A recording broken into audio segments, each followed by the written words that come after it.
Seja bem-vindo ao Planeta Campo Entrevista, um programa que traz até você conversas com grandes líderes e especialistas do agronegócio e também da sustentabilidade.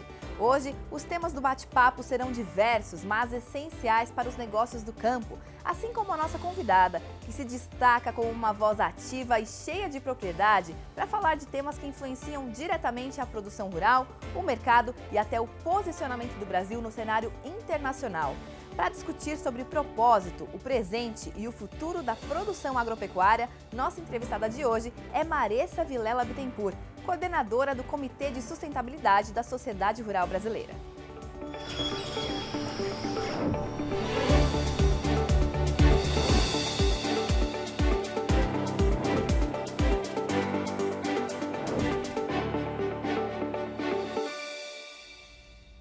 Olá, estamos começando mais um Planeta Campo Entrevista, hoje recebendo aqui no nosso estúdio Maressa Vilela Bittencourt, que é produtora rural e também coordenadora do Comitê de Sustentabilidade da Sociedade Rural Brasileira. Maressa, seja muito bem-vinda aqui ao Planeta Campo. Obrigada pelo convite, é uma honra estar aqui no Planeta Campo com você e conversando com seus espectadores. A honra é toda nossa de te receber e eu quero começar entendendo um pouquinho mais da sua história, né, com o agro, uma história que envolve sucessão, começou com reflorestamento, esse interesse pelo cuidado com a terra. Então, queria que você contasse pra gente como é que tudo isso se conecta na sua trajetória. Bom, eu venho de família, tanto por parte de pai como parte de mãe, que sempre trabalharam com a terra, produtores rurais, produtores de café, usina de açúcar. Então eu tive a oportunidade desde criança de estar na fazenda.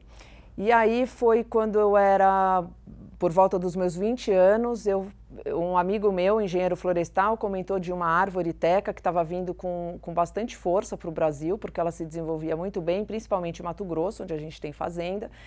E eu me interessei bastante, fui visitar várias fazendas ali em Cáceres, em Poconé.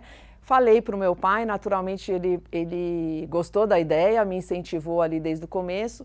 E em 2003 eu dei start nesse meu reflorestamento de teca, que me levou muito para a fazenda. Eu sempre falo que minhas raízes cresceram junto com as árvores, porque uma coisa veio trazendo a outra.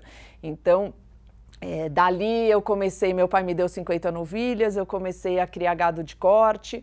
Depois, mais para frente, veio a questão do melhoramento genético, do investimento em giro leiteiro, para fazer uma criação de gado PO, e aí as coisas foram acontecendo naturalmente. Inclusive, nessa sua trajetória com a pecuária, eu sei que vocês utilizam na pecuária GV5 muitas tecnologias de transferência de embriões, de melhoramento genético. Quais os principais ganhos produtivos que vocês têm com essas tecnologias e como é que isso se conecta diretamente com a questão justamente da produtividade e também da sustentabilidade no campo? Bom, a gente faz uma seleção, a gente cria giro leiteiro e a gente identifica, faz o controle leiteiro mensalmente, a BCZ vai na fazenda e faz as pesagens de todas as nossas vacas que estão em lactação. Ao final de 305 dias, ela emite um relatório daquela produção que aquele animal fez nesse período e assim a gente identifica nossas doadoras, então, para a gente poder multiplicar uma genética já provada na produtividade e todos os outros fatores que são importantes e que a gente avalia. Então a gente faz a aspiração dessas doadoras, vai para o laboratório onde é feito a fertilização in vitro, a FIV, usamos os melhores sêmens disponíveis no mercado, muito A2A2, o nosso rebanho é totalmente direcionado para o leite A2A2, e aí a gente volta com os embriões para a fazenda, a gente faz as transferências de embrião nas receptoras, que é a nossa reposição, e também nas novilhas que a gente vende, que a gente disponibiliza. Então, nosso carro-chefe hoje é girolando meio sangue prenha de embrião. Então, os nossos clientes são produtores de leite e já compram um animal próximo a parir, né, a começar a ter a lactação para produzir leite, já com embrião na barriga com uma genética da mesma qualidade. Muito bacana. E aí, só para completar aqui tua pergunta, qual é o ganho nisso, em sustentabilidade, em tudo? O melhoramento genético ele é extremamente importante porque hoje se você vê a média nacional de produção de leite, ela é baixíssima. Então tem produtores de leite que tiram leite de um animal e produzem 5 litros, 4 litros. E quando você dá um salto com essa genética, você pode produzir 20 litros, 25, 30, até mais, 35. O recorde nacional é até de uma Girolando meio sangue, mas daí não é uma coisa real que o produtor vai ter ali. E até tem estudos que mostram que nos últimos anos, de 2010 a 2020, o rebanho leiteiro diminuiu, mas a produção aumentou. E isso é por conta do melhoramento genético. E isso é importante a gente falar que é sustentabilidade, né? Quando a gente está produzindo mais com o mesmo animal, você está economizando área, né? Você está diminuindo o ciclo produtivo, né, Marissa? Sem dúvida nenhuma. A gente está, ao invés de você ter 3, 4 vacas, você tem uma vaca que está produzindo o mesmo volume de leite. Então, o melhoramento genético é um fator extremamente relevante para a produção tanto de carne quanto de leite, porque daí se a gente também produz Nelore. Na questão da carne, ao invés de você esperar, né, antigamente você tinha um animal com acabamento com 35 meses, até mais. Hoje em dia você já consegue rodar muito mais rápido e tem mais produtividade. Com certeza. E agora eu queria que você falou do leite A2, explica um pouquinho para o público também, né, qual que é a importância desse tipo de leite, né? Ele tem ali uma questão totalmente vinculada à saúde humana também, né, a questão de alergias. Para explicar de uma forma bem simples, o leite A2 é um leite que o ser humano faz uma digestão com mais facilidade. O nosso organismo quebra a proteína, a caseína, quando ela é A2, muito mais fácil do que quando é A1, A2. E é importante dizer que é diferente da lactose, porque às vezes as pessoas confundem um pouco. Então, lactose é uma proteína, caseína é outra proteína. E aí existe, de fato, pessoas que realmente são alérgicas e elas daí podem tomar esse leite que não vai ter alergia nenhuma e nenhuma complicação. Eu acredito que vai ser o leite do futuro. Hoje já tem disponível, claro, em São Paulo é sempre mais fácil, mas está crescendo e eu acho que a tendência é realmente a produção de leite, você identificando. A gente faz exames, né? É um exame que você faz no laboratório, tem um investimento para isso, mas Mato Grosso já sai na frente, porque o nosso rebanho é praticamente, não vou te falar que é 100%, a gente só deixou as doadoras muito boas, que é a A2A1 ou eventualmente a A1A1, mas a nossa maioria dos animais já são A2. Agora, Marissa, falando um pouquinho, né, sobre essa agenda verde, né, você acredita que as pautas relacionadas aí às questões ambientais, de ESG, elas representam uma novas oportunidades de negócio para o produtor rural, tanto quando a gente fala de mercado de carbono, quanto produção de energia limpa, entre diversas outras possibilidades? Eu acho que está caminhando. Eu acredito que no futuro vai ser mais fácil a gente receber o famoso PSA, né, o pagamento por serviços ambientais, por biodiversidade, por até paisagem tá incluída nessa questão do PSA. Sim. Mas está acontecendo. Por exemplo, eu também sempre falo, a gente tem fazenda na Amazônia, no Mato Grosso, que é ali na divisa do Cerrado para a Amazônia. A gente produz em 20% e tem 80% de reserva. A gente paga imposto por 100, por tudo. Então eu falo, imagina você ter um hotel com 10 andares e você só pode usar 2, mas você faz a manutenção, você paga os impostos, você faz tudo dos 100, dos 10. Uhum. Então, o verde nunca esteve tão próximo do comercial. Acho que isso veio para ficar e só vai ser cada vez mais presente. Também reconheço que o verde, o meio ambiente, é muito usado como protecionismo, né, de outros países para negociações, mas acho que está caminhando. Não é uma coisa que está acontecendo hoje, mas já tem muitas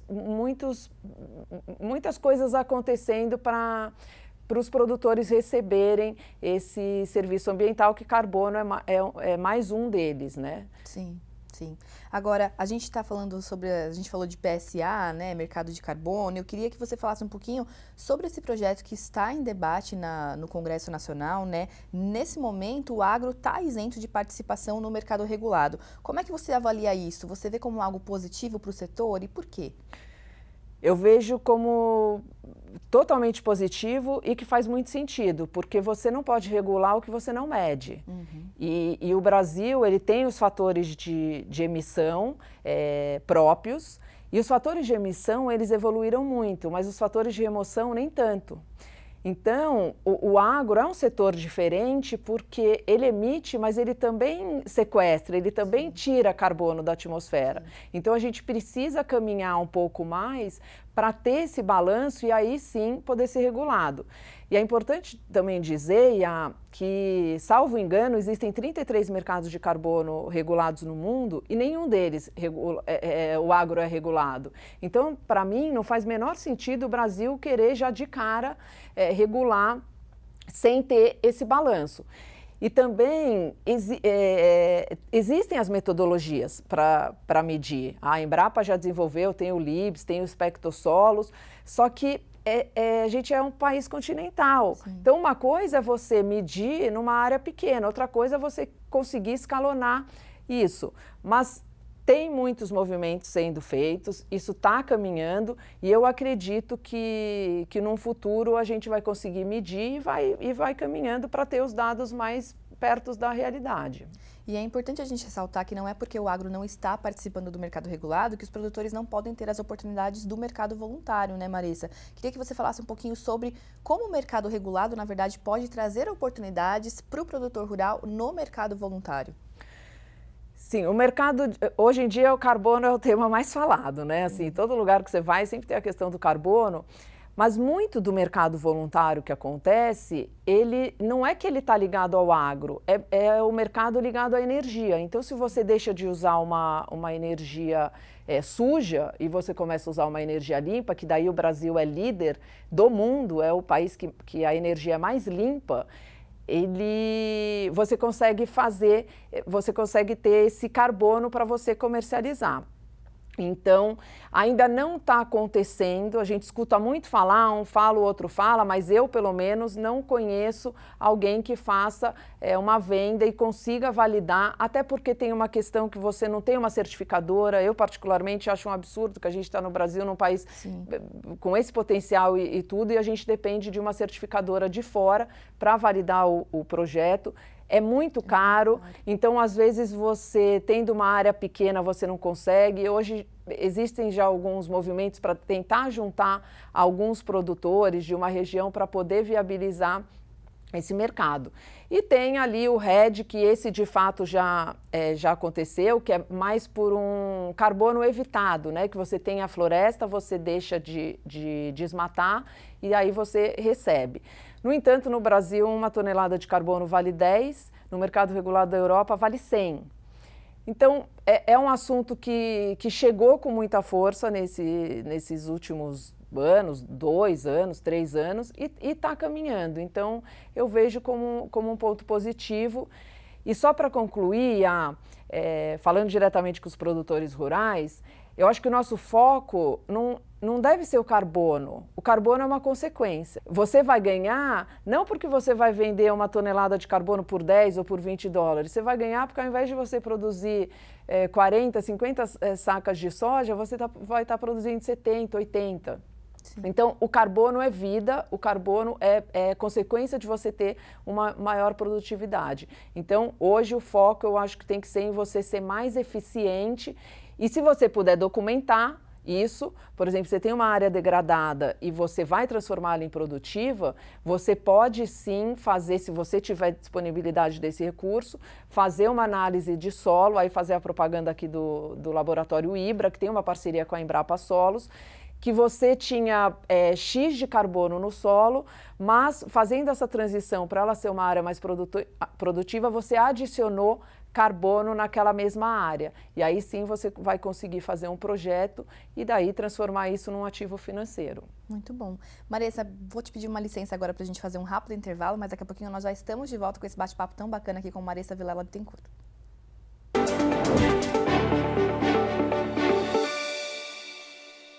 Estamos de volta com o Planeta Campo Entrevista, hoje recebendo no estúdio Maressa Vilela Bittencourt. Maressa, a gente falou um pouquinho no primeiro bloco, né, sobre a sua trajetória, sobre reflorestamento, sobre o mercado de carbono e sobre como os produtores podem aproveitar essa pauta, essa agenda ambiental para produzir melhor, porque carbono é vida, né, como você bem trouxe aqui pra gente. E agora eu queria falar um pouquinho sobre outra coisa relacionada ao combate às mudanças climáticas, que é a questão do Inventário Nacional de Gases de Efeito Estufa. Queria que você explicasse para o nosso público qual a importância desse inventário, até para o Brasil conseguir se posicionar globalmente, né, com relação à questão do aquecimento global, e quais são os principais desafios do nosso país para a gente melhorar a nossa capacidade de fazer esse inventário, de mensurar as nossas emissões.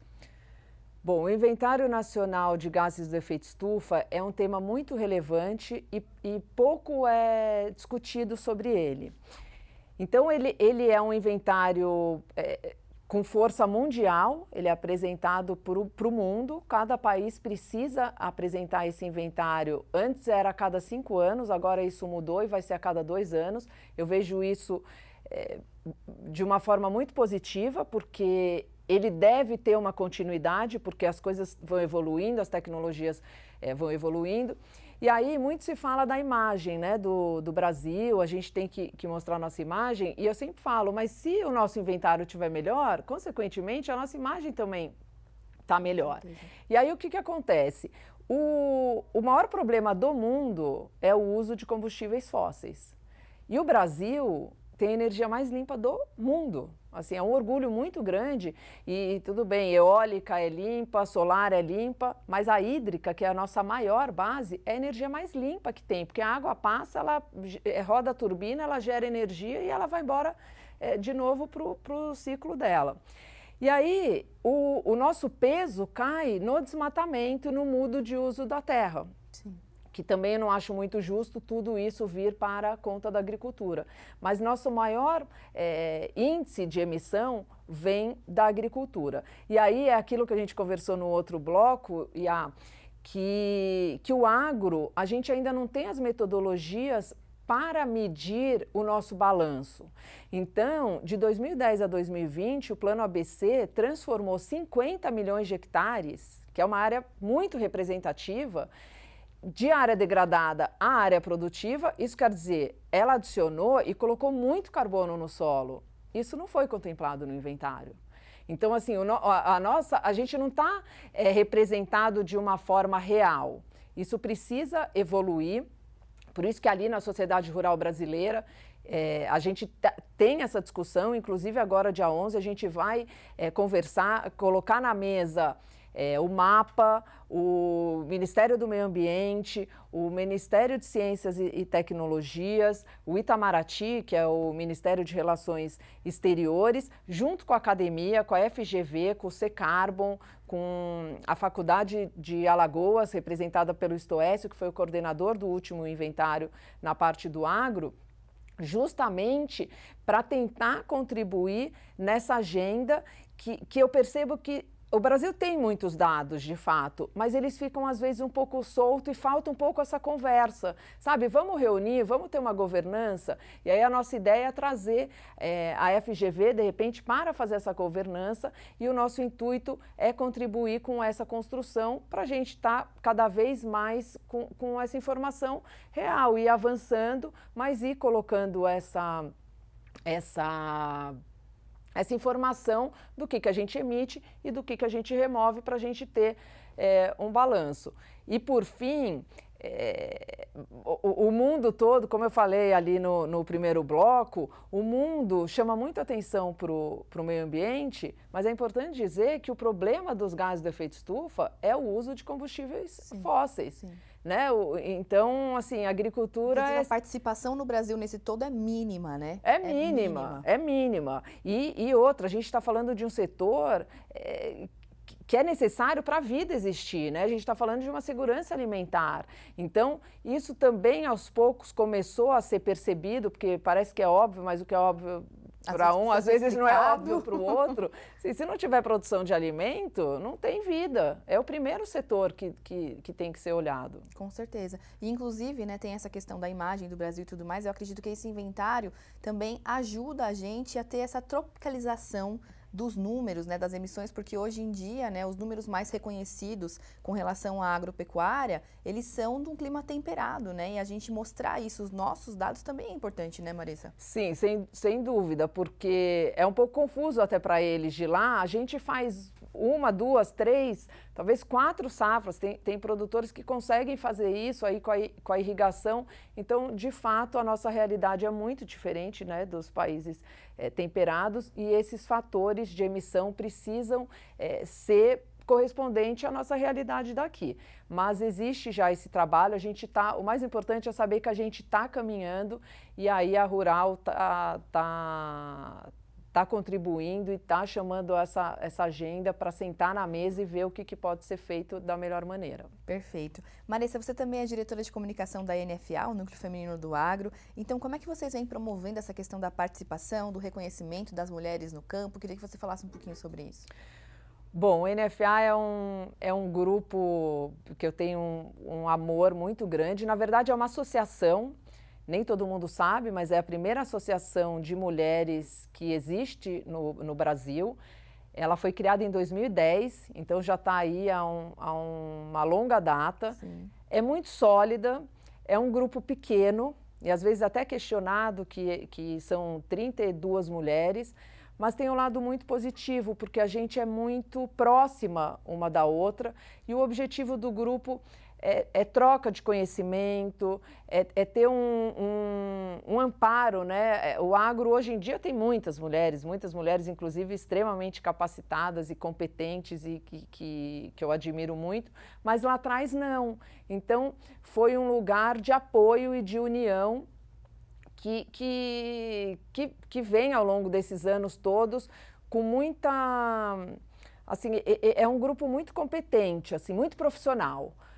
A gente discute onde a gente está, onde a gente quer chegar, e o objetivo é sempre trocar essa experiência. De vez em quando abre para novas integrantes, que acho que isso é importante também. Já mulheres aí falando da Rural, mulheres de muita representatividade passaram por lá. A Teca Vendramini era do NFA, já foi inclusive presidente. E tem mulheres inspiradoras. Acho que, assim, quando eu entrei acho que em 2017, já faz algum tempo, você está lá, você fala, gente, eu preciso fazer alguma coisa também, porque tem tantas mulheres de várias idades, então é legal, porque tem a que está fazendo a sucessão com os filhos, aí tem a gente que é um pouco mais nova, que está nesse papel do sucessor. Então tem muita discussão de gestão, de manejo, de tudo que envolve o agro. Muito bom esse fortalecimento mútuo, né, de uma da Sim. outra. Marissa, muito obrigada pela sua participação aqui com a gente, foi um prazer ter você aqui com a gente no Planeta Campo. Obrigada, Yal, o prazer é meu, conte comigo sempre que precisar. E vocês com a gente também. Obrigada. Bom, nós vamos ficando então por aqui com o Planeta Campo Entrevista de hoje. Muito obrigada pela sua companhia e nós nos vemos de segunda a sexta-feira ao meio-dia, ao vivo aqui na tela do Canal Rural. Até lá. Tchau, tchau.